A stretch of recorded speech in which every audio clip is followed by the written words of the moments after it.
It's been 2 weeks since this building, located on the outskirts of Donetsk, was bombarded.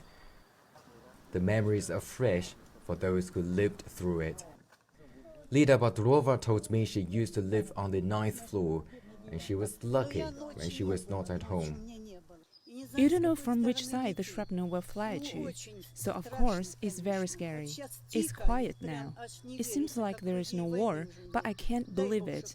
God forbid it should happen again. It's horrible, very scary. Then we come to a village only about 5 kilometers away from the front line. A bomb landed in this yard about 7 years ago, a year after the Donbas region officially staged the protests against Kiev. The windows were blown away by the blast. The plaster of the walls fell off. The house was in a very bad condition.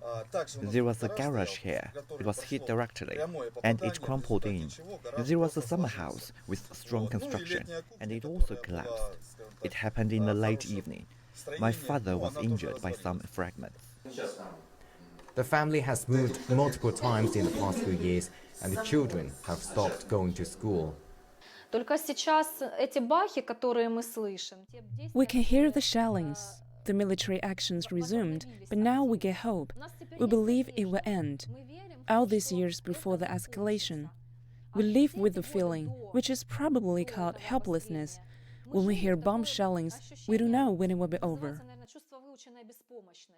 When will the military confrontation be over? These soldiers are asking the same question. Many of these veterans have been fighting in the region for nearly 8 years. They wonder if they can protect civilians if another military offensive takes place.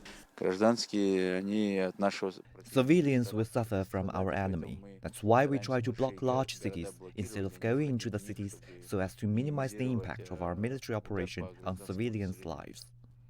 A number of men have been mobilized to join the army in the city, and now in the streets of Donetsk, this slogan is everywhere, which says, "We won in 1943 and we'll win now." This is the center of Donetsk. As you can see in the streets, it is getting quieter. People just don't want to venture out. And you can hear bomb blasts now and then, though it's around 15 kilometers away from the front line. Locals told us they're scared, but more importantly, they're tired of the continuous fighting.